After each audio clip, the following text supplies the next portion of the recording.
Welcome to our deep dive, you guys, into Janmashtami. A lot of you have probably heard about it, but we're going to try and uncover some of the deeper layers of this really fascinating story. And we're going to be using this great article today. It's packed with so many insights about Krishna's birth and all the symbolism involved and how it all kind of fits into history. Yeah, it's a story that really just grabs your attention. For sure. And pulls you in. Get ready for prophecies, a daring escape. We've even got a cosmic serpent. Yeah, exactly. It blends a lot of adventure and these really deep spiritual teachings. So to set the scene, I guess we kind of have to rewind back to ancient India, to a kingdom called Mathura, ruled by this king, Kamsa. And Kamsa was not exactly known for his chill vibes. No, not really. He was very, very powerful, but also very paranoid, especially after he heard this prophecy that his sister Devaki's 8th child would be his downfall. Oh, so there's already family drama. What did he do with this information? Well, Kamsa, being the rational and loving brother that he was, decided to imprison Devaki and her husband Vasudeva, and then he proceeded to kill each of their children as they were born. Okay, so that took a dark turn pretty quickly. Yeah. Obviously, we know Krishna is coming, so how does this prophecy even play out with all of that going on? Well, it's really a story of divine intervention and courage. The narrative tells us that Devaki's 7th child, Balarama, was miraculously transferred to the womb of Vasudeva's other wife, Rohini, who was living very far away. So this kind of paved the way for the birth of Krishna amidst all this danger. Okay, so picture this. It's a stormy night, a dark prison cell, and then Krishna is born bathed in this divine light. And the article even describes him with these distinct markings of Vishnu, like a conch, a discus, a lotus. It's very clear that this baby is, special from the beginning. Yeah. But wait a minute, I'm remembering from the article that there was another birth happening at the same time. Yes, absolutely. So simultaneously, in the nearby village of Gokul, another child was born to Nanda and Yashoda, who would become Krishna's foster parents. Okay. And it's described as this merging of a divine beam of light with this newborn. Oh, wow. So it's almost like two halves of a whole coming together, Vishnu's divine essence with the human soul of Krishna. So there are two babies. This is getting a lot more complicated. Right? And Kamsa's still out there. This seems precarious, to say the least. Absolutely. You're right. The stakes couldn't be higher. Yeah. So Vasudeva is guided by a divine voice to take Krishna to Gokul and exchange him with the baby girl that was born to Yashoda. Oh. And this is where it gets really fantastical. His chains fall off. What? The guards are inexplicably asleep. It's like the universe itself is conspiring to protect Krishna. This sounds like something out of a movie. It does. He's got this precious baby. It's a raging storm outside. Yes. He needs to cross the Yamuna River, which is completely flooded. How is that even possible? This is where that cosmic serpent I mentioned comes in Sheshnak. So the river miraculously parts. Sheshnak shields them from the storm, and Vasudeva is able to make the exchange. Wow. He returns to the prison with the baby girl. Okay. And when Kamsa arrives, he must be furious. Oh, I can only imagine. He tries to kill the baby, but she transforms into the goddess. Yogamaya warns him of his impending doom and then vanishes. Whoa, talk about a dramatic exit. I know. So Krishna is safe in Gokul, growing up as a human child. Right. This part I always find so fascinating, this idea of a god living among mortals. So what was Krishna's childhood like? Think mischievous, playful, but always with a deeper meaning woven into his actions. I like that. He earns the nickname Makan Chor, which means butter thief. Oh, okay. So you can imagine this little Krishna stealing butter from the villagers and then sharing it with all his friends. A butter thief. Sounds adorable. But the article was hinting that there's something more to it than just childhood mischief. Exactly. Ah. Think about it. Butter in this context symbolizes nourishment and joy. Yeah. It's like the essence of life. So by stealing and sharing it, he's distributing this pure joy, this nourishment to everyone. Exactly. I see it. It's so fascinating how they weave these deeper meanings into these seemingly simple actions. Absolutely. And there's this one story that really stood out to me where Yashoda catches him eating mud. Oh, yeah. And naturally, as a mom, she's like, no, stop doing that. Open your mouth. What does she see? She sees the entire universe. Planets, stars, galaxies, everything. Everything contained within him. It's so powerful. It's such a good image. And it reminds me that even though he appears as this, ordinary child, he embodies the entire cosmos. Yeah, and it makes us think about the potential that exists within each of us. Oh, for sure.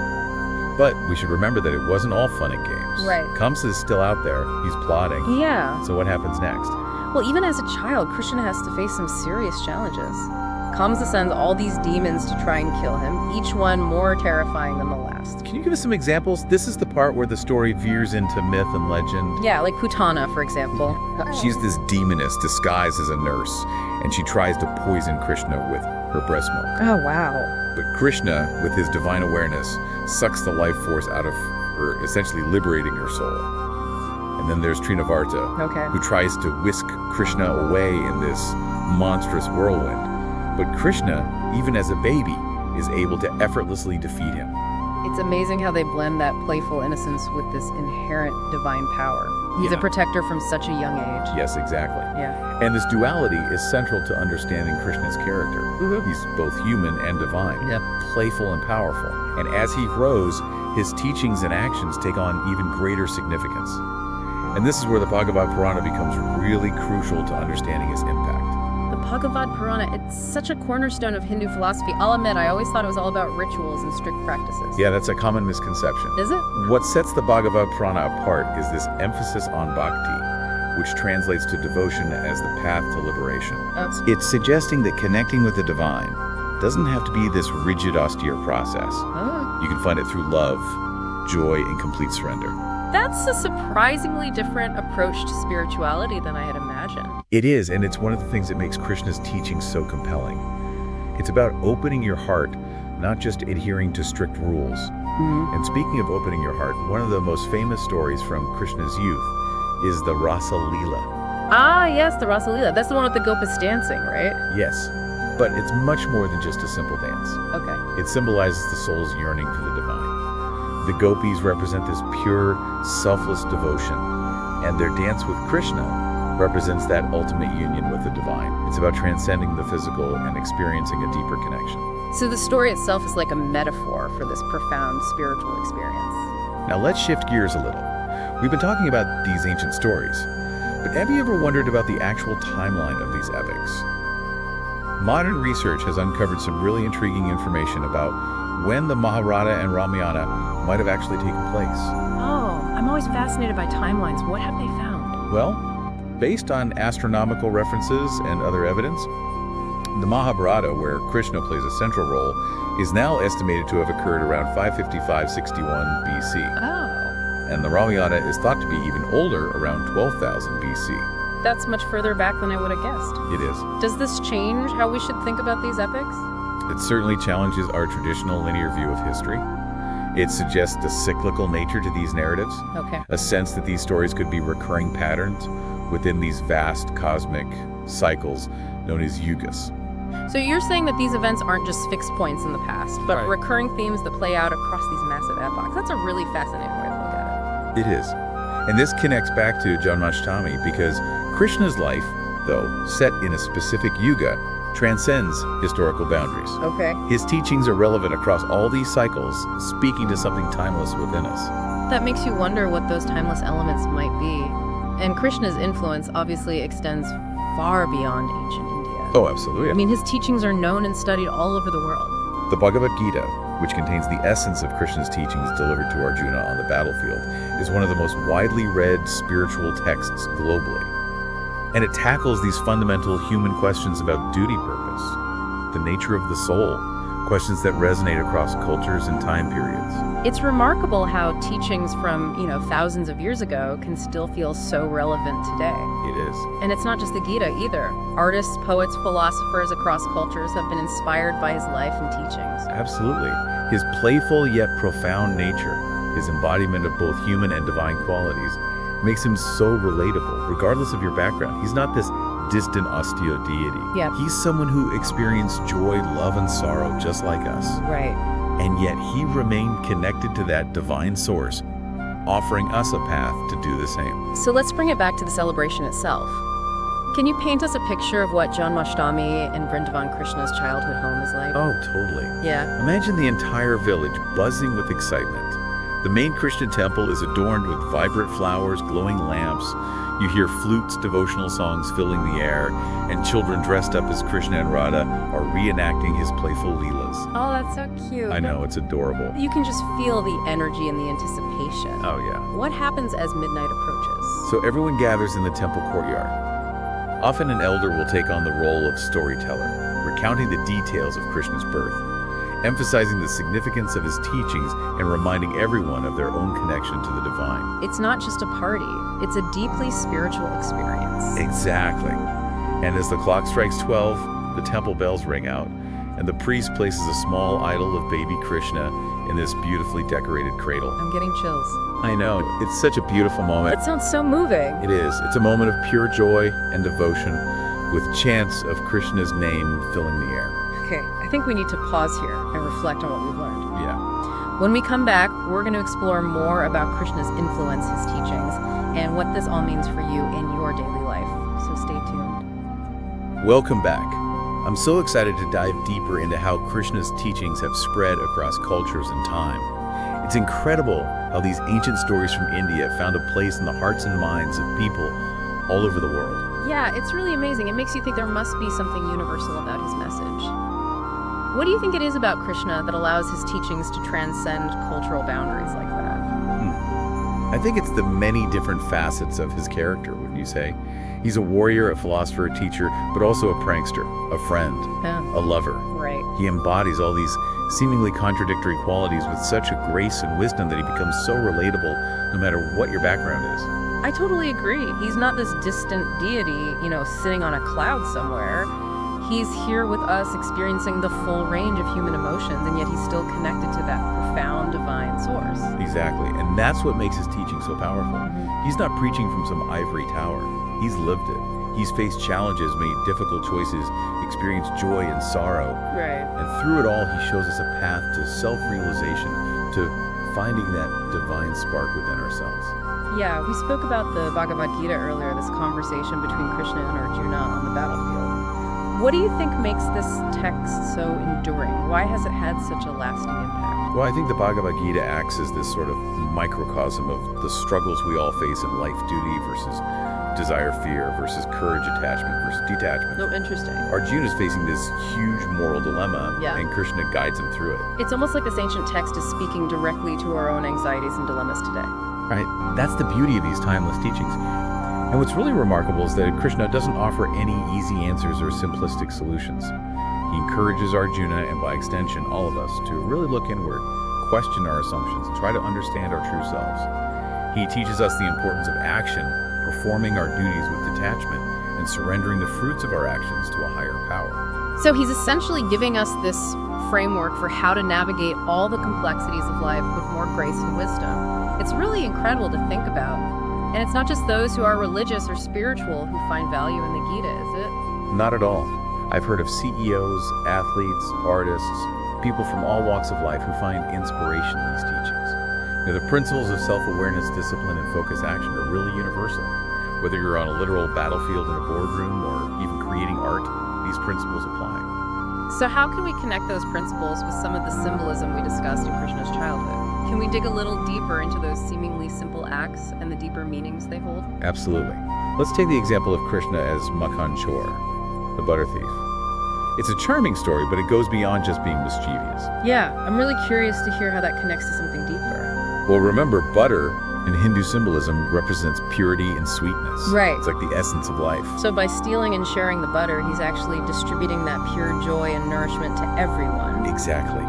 It's this beautiful metaphor for his role as this divine provider, someone who bestows blessings and abundance on all beings. He isn't hoarding it. He's sharing it, making sure everyone gets a taste. That's such a lovely way to think about it.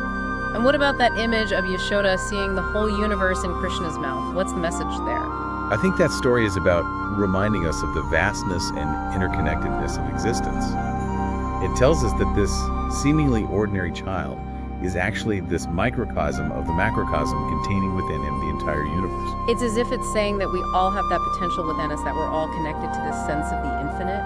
Yeah. That's a beautiful way to put it. And let's not forget the stories of Krishna vanquishing demons even as a baby. Oh, right. I would love to hear more about that. I think these stories remind us that even in our most vulnerable state, we have access to a power that can overcome negativity and darkness. So it's about recognizing that we all have this inherent resilience, this divine spark, and that we can draw on it to navigate whatever life throws our way, and that we're not alone in those struggles. Exactly. And that's the beauty of these ancient narratives. They offer us guidance and inspiration, reminding us that we're all part of something so much larger than ourselves. And I think a lot of people today are searching for that connection, that sense of meaning and purpose in their lives. Yeah. And perhaps Janmashtami, with its focus on bhakti, on playfulness, and on overcoming challenges, offers us a framework for exploring those deeper questions. I agree. They give us a language for something that is often so hard to put into words. So before we wrap up our exploration of Janmashtami, let's take a little time to reflect on how we can personally connect with these teachings and apply them to our own lives. Welcome back to our deep dive into Janmashtami. So we've been on this amazing journey through the story of Krishna, Right. explored all this cool symbolism, and even touched upon the historical context. But let's bring it all home now. What does this mean for you, the listener? Yeah. How can we take these ancient teachings and actually make them relevant to our modern lives? That's the big question, right? How do we bridge that gap between these timeless stories and the everyday realities that we're facing? Exactly. We've been talking about bhakti, this idea of devotion as a path to liberation. But I think for some people, the word devotion might feel a bit, well, religious. You know, it might not resonate with everyone's personal beliefs. Yeah, you're absolutely right. Yeah. And it's important to remember that bhakti doesn't have to be about, formal rituals or worshiping a specific deity. It's more of an inner attitude, this sense of reverence for something larger than yourself. Okay, so how can someone cultivate that sense of bhakti in their daily life? Well, it could be devotion to your family, Okay. to your work, a cause you're passionate about, even to the pursuit of knowledge itself. It's about approaching life with this sense of purpose and dedication, offering your best self to whatever it is you're doing. That makes a lot of sense. It's like taking those spiritual principles and weaving them into the very fabric of your life, regardless of your belief system. Exactly. And remember Krishna's playful nature. Oh, yeah. That's an important piece of the puzzle, too. Life isn't meant to be this overly serious, somber affair. It's about finding joy, those moments of lightness and laughter, Right. even amidst the challenges that we face. So don't forget to steal some butter every now and then and share it with your friends. Metaphorically speaking, of course. Of course. But you bring up a good point. It's about finding that balance between dedication and lightheartedness, between striving for something meaningful, but also allowing yourself to experience the simple joys of life. And we talked about Krishna facing some pretty formidable demons, even as a baby. What can we learn from those stories about facing our own fears and challenges? I think those stories are powerful reminders that we all have an inner strength, this divine spark within us that can help us overcome obstacles. We might not be battling literal demons, but we all face our own metaphorical ones. Self-doubt, fear of failure, difficult circumstances. So it's about recognizing that we have this inherent resilience and that we can draw on it to navigate whatever life throws our way. Yeah. And that we're not alone in those struggles. You got it. And that's the beauty of these ancient narratives. They offer us guidance and inspiration, reminding us that we're part of something much larger than ourselves. And I think so many people are searching for that connection, that sense of meaning and purpose in their lives. Maybe Janmashtami, with its focus on bhakti, on playfulness, and on overcoming challenges, offers a framework for exploring those deeper questions. I think so. It encourages us to look inward, to cultivate self-awareness, to connect with our own inner divinity, and to really live our lives with intention and purpose. It reminds us that even in the darkest of times, there's a light within us just waiting to be awakened. That's beautiful. I think that perfectly encapsulates the essence of Janmashtami and what it offers us even thousands of years after these stories first originated. It's been such an incredible journey exploring the world of Krishna, his teachings, and the celebration of Janmashtami. It really has. I always find something new to appreciate in these stories, no matter how many times I revisit them. A huge thank you to our expert for guiding us through this rich narrative and sharing your incredible insights. And to all of you listening, thank you for joining us on this deep dive. Remember, the journey of self-discovery is ongoing, so keep seeking, keep learning, and keep diving deep into the things that spark your curiosity and ignite your soul.